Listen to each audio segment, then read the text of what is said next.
தாத்தா இறந்துட்டாரு 96 வயசில் 2013 தாத்தா இருந்தது. இங்கே தான் சமாதி வச்சோம். இங்கே தலை வச்சு இங்கே இது ஆக்சுவலாக இதுக்கு கீழே இருக்குது சமாதி, இதுக்கு கீழே இருக்குது. நான் தாத்தாவோட அதுக்கு வந்து எவரி இயர் வந்து ஒரு 100 பேராவது இங்கே சாப்பிட ஆர்கனைஸ் பண்ணுவேன். உறவுக்காரவங்க எல்லாரையும் சொல்லி நல்லா சமைச்சு. இது ஆக்சுவலாக பார்த்தா இது வந்து ஹேண்ட்மேட். இது நீ வந்து இப்போ எம்ப்ராய்டிங் வந்து இதிலே பண்ணு, மிஷினே பண்ணு, ஒரிஜினாலிட்டியே பண்ணது. ஆனால் இது வந்து ஹேண்ட்மேடு, கையால் பண்ணது. ஆனால் ரொம்ப தத்ரூபமாக மகாலிபுரத்தில் செஞ்சது. ஆனால் தாத்தா ஒரு ஆசைப்பட்டிருந்தாரு, அதை மட்டும் நிறைவேற்ற முடியல எங்களால். என்ன சார் அப்படி இழுத்துச்சு. நானும் ஒரு கண்ணெதிரே ஒரு மரணம் பார்த்தேன்னா அது எங்கள் தாத்தா மரணம் தான். தண்ணி ஊற்றுங்கன்னாங்க. டக்குன்னு தண்ணி ஊற்றுனா முதல் ரவுண்டு உள்ளே போச்சு. அடுத்த இது தண்ணி கடகலன்னு ஓடிட்டு இறந்துட்டார்.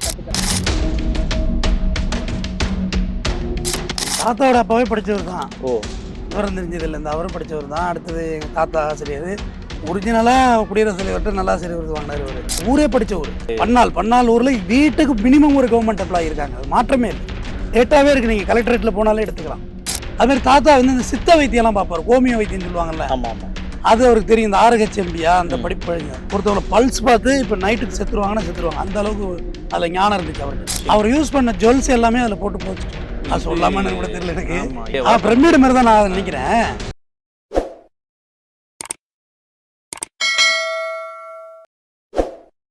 தமிழ்வேந்தன் சார், உங்களுடைய தாத்தாவோட சமாதியில் நம்ம இருக்கிறோம். நிச்சயமா அவங்கள பத்தி நீங்க சொல்லி ஆகணும். அவங்களுடைய வழித்தோன்றதை நீங்க வந்திருக்கீங்க, அவரை பத்தி கொஞ்சம் சொல்லுங்க. இல்ல, தாத்தா வந்து 96 வயசுல இருந்தாரு. ஆசிரியர் வந்து ஓய்வு பெற்றாரு.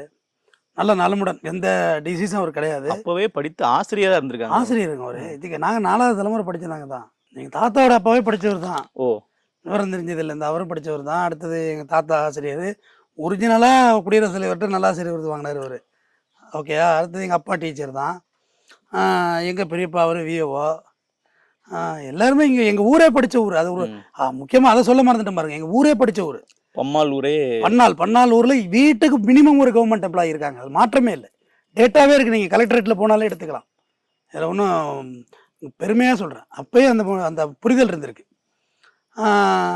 இவர் தாத்தா வந்து என்னை ஆசிரியர் ஆக்கணும்னு ஆசைப்பட்டார். ஒரு வாத்தியார் வேலைக்கு போடா, அதுதான் பெட்டராக இருக்குன்னு சொன்னார். பட் அது மூத்தோர் சொல்லும் முதுநெல்லிக்காய் முன்னே கசக்கும் பின்னே இனிக்கும்பாங்க. ஆமாம், முதுமையில் சொல்கிறாங்கல்ல, அது வந்து சொல்லக்குள்ள கசக்கம். வேகமாக போகாதீங்கடா பைக்கலன்னு சொல்லுவாங்க. கேட்க மாட்டோம். கீழே வந்து மூஞ்சி முறை உடஞ்சாதான் தெரியும் அது வலி என்னன்னு. ஓகே. ஸோ எனக்கு அப்போ அதோட மீனிங் புரியலை. அப்புறம் வக்கீல் தொழில் வந்து அதெல்லாம் தாத்தாவெல்லாம் பெரிய உடன்பாடு இல்லை. ஏன்னா அதெல்லாம் பிடிக்காது தாத்தாவுக்கு. இந்த இதெல்லாம் போட்டு போலீஸ் இதெல்லாம் வேலைக்கு ஆகாது. அவர் மகாத்மா காந்தியவாதியாகவே இருந்தார். காங்கிரஸ்காரர் அவர். ஓகே. ஆமாம், அவர் பியூர் காங்கிரஸ்காரர் அவர் கடைசி வரையும். சில விஷயங்கள்லாம் அவர் சொல்லக்குள்ள எனக்கு புரியலை. அப்போ இது நான் வந்து டீ குளிச்ச முத்துக்குமாருக்கு பெரிய ஃப்ளக்ஸ் வச்சுருந்தேன் அந்த இடத்துல. ஓகே, உங்களுக்கு தெரியும், நான் எப்பயுமே தமிழ் அதெல்லாம் பேசுவேன், தமிழ். அப்போ அவர் சொன்னார், அபமா செத்து போனவனு அவச்சாவா செத்து போனவனை போய் போடு வைக்கிறியாடா அப்படின்னாரு. எனக்கு அப்போ புரியலை. உனக்கு என்ன தெரியும் போராட்டம்னு என்னென்னு தெரியுமான்னு. அதை விடவெல்லாம் நாங்கள் பார்த்தவங்க தான்டா அப்படின்னாரு அவர்.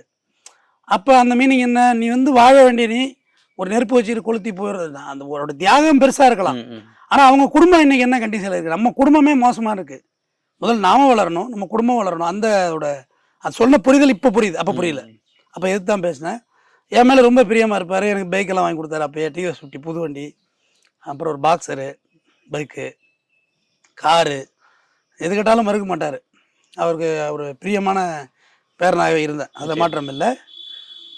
ஒரு சின்ன ஒரு குட்டி கதை ஒன்று. ஒரு வகையில் உறவுக்காரவங்க குராவப்பழத்தில் இருந்தாங்க. அவங்க இங்கே இந்த வீட்டிலேருந்து உள்ள பொண்ணு, அவங்க வீட்டுக்கு நாங்கள் அப்போ கெஸ்ட்டு போகிறதெல்லாம் ரொம்ப ரேர். இவனை கரண்ட்டே இருக்காது எங்கேயுமே. அப்போ வாரத்தில் அவங்க இங்கே வருவாங்க, நான் அங்கே போயிருந்தோம். அப்போ எங்கள் தாத்தாவுக்கு சாப்பாடு இல்லை அப்படின்னு சொல்லி அங்கே வம்புழுத்து அழுது புரண்டு உருண்டு. மேபி எனக்கு அப்போ ஒரு 6வது படிச்சிருந்துருப்பேன், அவ்வளோதான் நாலேஜ் எனக்கு. பட் தாத்தா கிடையாது. ரொம்ப சின்ன வயசில் தாத்தா சூசைட் பண்ணிட்டாங்க. தனியாக தான் இருந்தார், தனீஸ்வரியும் தனியாகவே இருந்தார். அப்போ தாத்தாவுக்கு சண்டை போட்டு அங்கே இருந்து என்னை கொண்டாந்து ரொம்ப அவங்க வீட்டிலலாம் ரொம்ப டிஸ்டர்பாக நினச்சிட்டாங்க. என்னை கொண்டாந்து கருப்பம்பலத்தில் விட்டு அப்புறம் அங்கே இருந்து சுப்பையன்னு சொல்லி இப்போ அவங்க அக்கா மேலே தான் கிளம்பியிருக்கேன். அவரோட ஜாவாவில் பண்ணால் விட்டு போனார். எத்தனை வருஷத்துக்கு முன்னாடி உள்ளது. வந்து பார்த்தா தாத்தா உப்புமா கிண்டிகிட்டு இருந்தார், அம்மாலாம் இல்லைன்னு. அப்புறம் தாத்தாவோடய படுத்துட்டேன். எனக்கு அந்த மாதிரியான ஒரு ரிலேஷன்ஷிப் இவரோட ஜானியா பேரனோட ரிலேஷன்ஷிப் அந்த மாதிரி. ஆமாம், ரொம்ப அந்த மஞ்சப்பை படம்லாம் எனக்கு ரொம்ப கனெக்ட் ஆச்சு. ஏன்னா தாத்தா பேரன்னா எப்படி இருப்பாங்க அப்படின்ற இது இருக்கும். ரொம்ப எப்படி சொல்கிறது, நான் எங்கேயாவது வெளியூர் போனோன்னா அதை விரும்ப மாட்டார். வீட்டிலே இருப்பா, எங்கேயும் போகாத, எதிலாவது கொண்ட பின்னி விட்டு போயிடுவானுங்க ஒன்று, சும்மா அப்படியே இருந்துக்கிட்டு இந்த ரொம்ப செக்யூர்டான ஒரு ரிசர்வான டைப்பாக இருந்திருக்காங்க அவங்க. நல்ல நாலேஜுங்க. அவர் எல்லாம் எல்லாம் விவரம் தெரியும் அவருக்கு. கட்சிக்காரர் காங்கிரஸ்காரர் அப்படி சொல்லணுமான்னு எல்லாம் தெரியும். ஆனால் அவர் என்ன நினைச்சாரு, நம்மளை கொண்ட பின்னி விட்டு போயிடுவாங்க எதுலையாவது அப்படின்னு ஸ்டாண்டு. அதுமாரி கடைசி வரையுமே என் பக்கமே தான் இருந்தார் தாத்தா. அவருக்கு யாரையும் பிடிக்காது, பொண்ணு பிள்ளை யாரையும் சேர்க்கல, என்னையும் ரொம்ப பிடிச்சது. அதனால் தாத்தா இறந்துட்டார் 96 வயசில். 2013 தாத்தா இருந்தது. இங்கே தான் சமாதி வச்சோம், இங்கே தலை வச்சு. இங்கே இது ஆக்சுவலாக இதுக்கு கீழே இருக்குது சமாதி, இதுக்கு கீழே இருக்குது. அதையும் நான் கேட்கணும்னு நினச்சேன். இதுவே ஒரு நினைவு சின்னம் அளவுக்கு பெருசாக வந்து வச்சுருக்கீங்க, அதுக்கு எதாவது பின்னணி இருக்கா? இல்லை நல்லா சமாதி வைக்கணும்னு ஆசை. ஆக்சுவலாக இது இப்போ ஃபினிஷிங் அவசரமாக பண்ணேன். நான் தாத்தாவோட அதுக்கு வந்து எவரி இயர் வந்து ஒரு 100 பேராவது இங்கே சாப்பிட ஆர்கனைஸ் பண்ணுவேன். உறவுக்காரவங்க எல்லாரையும் சொல்லி நல்லா சமைச்சு. இப்போ ஒரு கோவிட் பிறகு என்னால் போட முடியல, அது எனக்கு ஒரு காம்ப்ளெக்ஸாக இருக்குது. சரி, ஒருவேளை அது விஷயம் கம்மியாக இருக்க போகுதுன்னு நான் ரொம்ப பிளெஸ்ஸிங்காக நினைப்பேன். எங்கள் தாத்தா, எங்கள் பெரியப்பா இருந்துட்டார், விஏஓ குழந்தை முத்து. அவர் என் மேலே ரொம்ப பிரியமாக இருப்பார். தமிழந்தாண்டு எங்கே போனாலும் கூப்பிடுவார். கடைசி நேரம் அவர் ஹாஸ்பிட்டல்லாம் நிறையா கூட்டிகிட்டு கிட்னி ஃபெயிலியர் ஆயிடுச்சு. அப்போ அவங்க 2 பேரோட ஆன்மாவாக என்கிட்ட இருக்காங்க, நமக்கு எதுவும் கெடுதல் நடக்காதுன்னு நம்பிக்கை எனக்கு அதிகம். பட் நம்மளா தேடிக்கிற கெடுதலுக்கு அவங்க என்ன பண்ணுவாங்க, அது ஒன்றும் பண்ண முடியாது. இல்லை வந்து செதுக்கி இருக்கிற மாதிரியான ஒரு ஆபத்தில் இருக்குது, அதை பற்றி சொல்லுங்கள். இது ஆக்சுவலாக பார்த்தா இது வந்து ஹேண்ட் மேட். இது நீங்கள் வந்து இப்போ எம்ப்ராய்டிங் வந்து இதிலே பண்ணு, மிஷினே பண்ணு, வந்துட்டு ஒரிஜினாலிட்டியே பண்ணது. ஆனால் இது வந்து ஹேண்ட் மேடு, கையால் பண்ணது. ஆனால் ரொம்ப தத்ரூபமாக மகாலிபுரத்தில் செஞ்சது, ஒரு கை தேர்ந்த நிபுணர். ஆமாம், ரொம்ப எளிமையாக இருந்தார். அவரும் ரொம்ப நல்லா செஞ்சு கொடுத்தாரு. அந்த பட்டை கூட வந்து பட்டை அவர் திருநீரிடுவார், ரொம்ப பட்டை ஆன்மீகம் திருநீரிடுவார் அவர். இந்த பட்டினத்தார், அணிநாதர், வள்ளலார், வேதாத்திரி மகரிஷியெல்லாம் யோகா பண்ணாருங்க 96 வயசு. எந்த டிசீஸும் கிடையாது. அவரை விடவெல்லாம் ஆரோக்கியம், தனி மனித ஒழுக்கம் மூப்பின் காரணமாக தான் இருந்தான். மூப்பின் காரணம் தான், மது புகைப்பழக்கம்லாம் கிடையாது, அறவே கிடையாது. ஆனால் அதனால அந்த இறந்தது ஒழிய இந்த பட்டை அவர் திருநீர் போடுவார். சரி ரைட்டு, அவர் அடையாளமாக இருக்கட்டும், அப்படியே அவர் இருந்து இப்படியே இருக்கட்டும்னு வச்சு இது ரெடி பண்ணோம். எரிக்கலை, புதைக்கணும்னு சொல்லி பண்ணோம். ஆனால் தாத்தா அவர் ஆசைப்பட்டிருந்தார், அதை மட்டும் நிறைவேற்ற முடியல எங்களால். என்ன சார்? அவர் பாடியை வந்து ஜிஹெச் கொடுக்க சொல்லியிருந்தார், திருவாரூருக்கு தானமாக கொடுத்துருந்தாரு. அதை கொடுக்க முடியல எங்களால். கொடுக்க முடியலன்னா அப்போ என் வாய்ஸ் இந்த அளவுக்கு இல்லை, இருந்தால் கூட செஞ்சுருக்கலாமா என்னவோ தெரியல. பரவாயில்ல, இருக்கட்டும், நம்ம தாத்தா நம்ம கூட இருக்கட்டும், எரிக்கக்கூடாது அப்படின்றதுல நான் ரொம்ப தெளிவாக இருந்தேன். ஏன்னா எரிச்சிட்டா அந்த நினைவு அதோட போயிடும், அடுத்த ஜெனரேஷனுக்கு வந்து அது ரீச் ஆகாது. இப்போ நிறைய தலைமுறைகள், அடுத்தடுத்த தலைமுறைகள் அந்த ஊரை விட்டே சோல்ட் அவுட் ஆகுறாங்க, கரெக்டு தானே? ஆனால் இப்போ சமாதி வச்சுருக்கோம், குறைந்தபட்சம் இந்த ப்ராப்பர்ட்டியை சோல்ட் அவுட் பண்ண முடியாது. நிச்சயமா இந்த நினைவு இருக்குது. இப்போ என் பசங்க எல்லாம் அமெரிக்கா, லண்டன், எங்கெங்கே எப்படி போகிறாங்களோ, நம்ம என்னத்தை இருக்குது, நம்ம கையில் என்ன இருக்குது? ஆனால் என்றைக்கு வந்தாலும் இப்படி ஒரு மனுஷர் இருந்தாருங்கிற வரலாறு இருக்குல்ல. நம்மளை எரிய விட்டுறதே நம்மளோட பழக்கம் கிடையாது. நெறியாளரே நம்மளை எரிய விட்ட வச்சாங்க, வரலாறு அழிக்கிறது. இப்படி ஒரு மனுஷன் இருந்தார், அவருக்கு முன்னாடி ஒரு மனுஷன் இருந்திருப்பாரு, அவருக்கு முன்னாடி ஒரு மனுஷன் இருந்திருப்பாரு. இந்த இடமே சமாதியாக இருந்தால் கூட இப்போ நமக்கு தெரிஞ்சிருக்கலாம் யார் என்னன்னு. ஒரு 4-5 தலைமுறைக்கு மேலே தெரியவே இல்லை, யாருன்னே தெரியல எங்களுக்கு. வரலாற்று வந்து துண்டாக்குறதுக்காகவே இதை பண்ணியிருக்காங்க. எரிக்கிறது தப்பு இல்லை. இந்த உடம்பு இந்த மண்ணுக்கு சொந்தமானது. இதில் ஒரு மரம் இருந்துச்சு ஆக்சுவலாக. நான் இப்போ இந்த பில்லர் இப்போ பண்ணது இன்னும் முழுசாக வேலை முடியல, மார்பிள் ஒட்டணும் இது மேலே. அந்த மரத்தை எடுத்தோம். அப்போ அந்த மண்ணுக்காக தானே இருக்குது. அந்த உடம்போட ஈரம் வந்து பார்த்தீங்கன்னா இந்த மரத்துலேயோ எங்கனே ஒரு இடத்துல அது அந்த உடம்பு ஈரமாக வாழ்ந்துட்டு தானே இருக்கும். நம்ம நிறைய முற்போக்கு பேசுகிறோம்னு சொல்லி நம்மளோட அடையாளத்தை இழக்கிறது பேர் முற்போக்கு இல்லை. முற்போக்குங்கிறது ஒரு மனிதன் மதிக்கிறது. ஆனால் அவர் அதுமாரி ஆள், யாரையும் அந்த மாதிரிலாம் எடுத்துரிஞ்சிட மாட்டார்.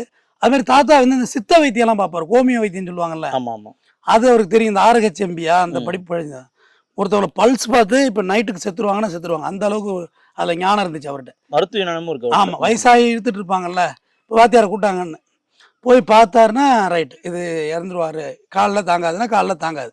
அவரையுமே இறுதி நாள் வந்து இந்த இடத்துல வந்து இப்படி இருக்காது தம்பி, இங்கே காட்டுங்க தம்பி, இந்த இடத்துல வந்து ஆக்சுவலாக அந்த ஜானி பட்டனால தான் எங்கிட்ட சண்டே ரொம்ப வந்துச்சு. இந்த இடத்துல வந்து பில்லர் இருந்துச்சு, அதில் உட்காந்துருந்தாரு.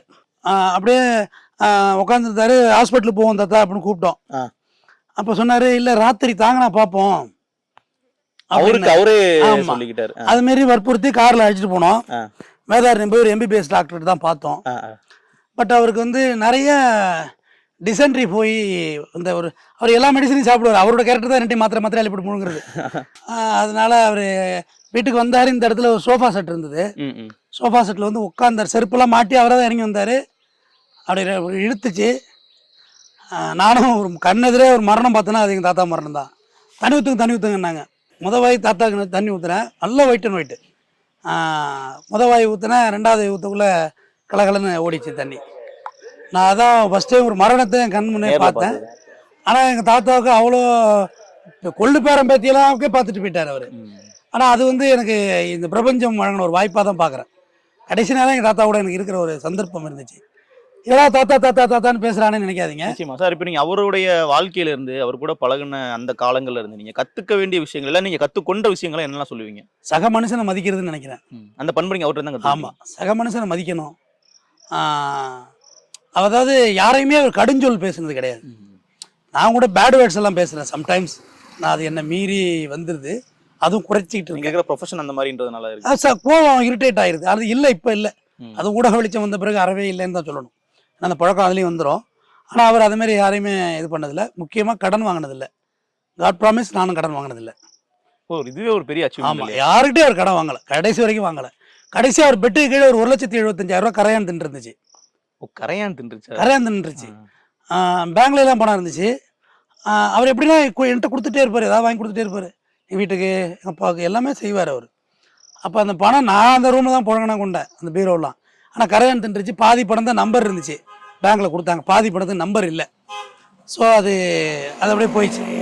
அந்த படம்லாம் மேட்ரு கிடையாது, இட்ஸ் நாட் மேட்டர்.